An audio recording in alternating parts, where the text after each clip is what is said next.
Vážení přátelé, vítám vás u druhého dílu na kanále Rusko očima mladých Čechů.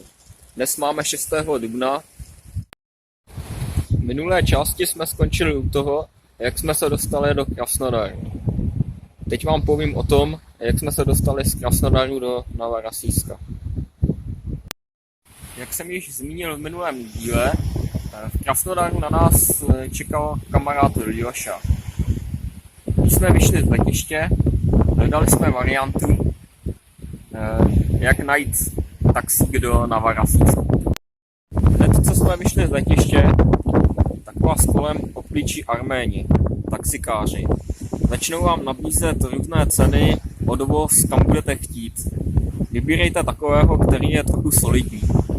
My jsme si vybrali z Krasnodaru do Novorosijsku cestu za nějakých 3000 rublů, což je poměrně solidní cena.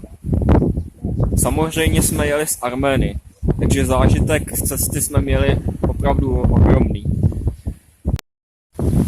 Nasedli jsme do taxíku, já, Marcelka a Ljoša. Do Novorosijsku je to nějakých 160 km z Krasnodaru, takže si asi představte, jak jsme se vzadu těsnili. No, jako sardinky. Z letiště jsme vyjížděli asi v 5 hodin ráno. Když jsme vyjeli z Krasnodaru, byl jsem docela mile překvapen.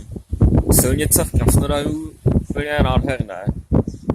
Kam se na to serou české silnice? A vůbec ty české. Za Krasnodarem silnice lepší než v Česku dálnice. No, docela jsem měl vytřený zrak. Teď se ale vrátím k jízdě v taxíku. No, to byl zážitek prostě na celý život. Hned za cedulí Krasnodar to celé začalo. Arméni na to teda pořádně dupli, protože v některých úsecích jsme jeli 200 km/h. No, prostě všechno no limit. Jo no, tady se s tím chlapci moc neserou. Na Novorosijsku jsme byli cca za 2 hodiny, což je opravdu parádní čas. Poté sardinky vylezly z taxíku a šli jsme se ubytovat. A o tom vám povím příště. Sláva Rasi. TH Beats. Feel the power of high quality.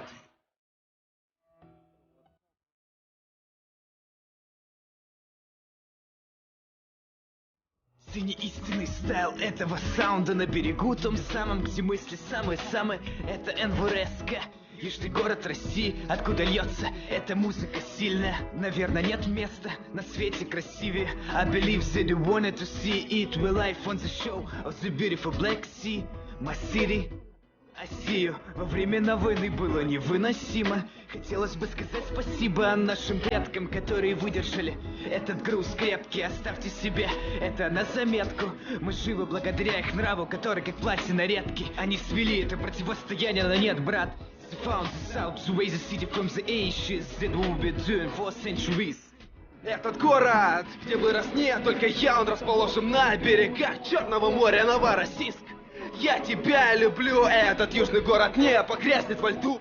Этот город, где вырос не только я, он расположен на берегах Черного моря, Новороссийск. Я тебя люблю, этот южный город не погрязнет во льду. Здесь много хороших людей, которые не подводили. Этот город стал для меня родимым.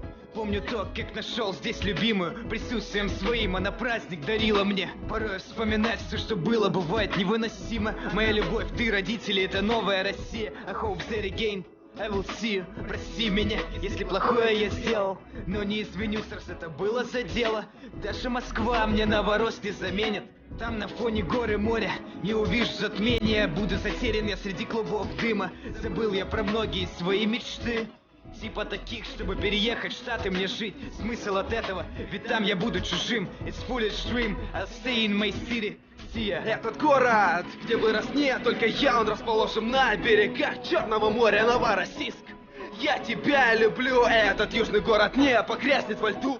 Этот город, где вырос не только я, он расположен на берегах Черного моря, Новороссийск. Я тебя люблю, этот южный город не погрязнет во льду. Непереносимая жара бывает порой тут летом, а во время это сижу дома и пишу куплеты. Не кидая время на ветер, не променяю то, что наметил, не заметив.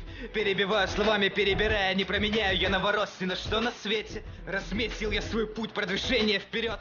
Пока этот город живет, я буду делать треки, забив на наш местный рэп-рейтинг, в котором обсуждений как файлов на торренте. Я не хейтер, просто неинтересны пустые разговоры, в которых посты считаются тоннами. Наверное, многие хотят считать миллионами доллары, пока они не будут кем-то раздолбаны. Мысленно будут носить корону они. Постарались бы меньше говорить и больше делать до предела. Куплет этот исчерпан, я все сказал, и это было честно.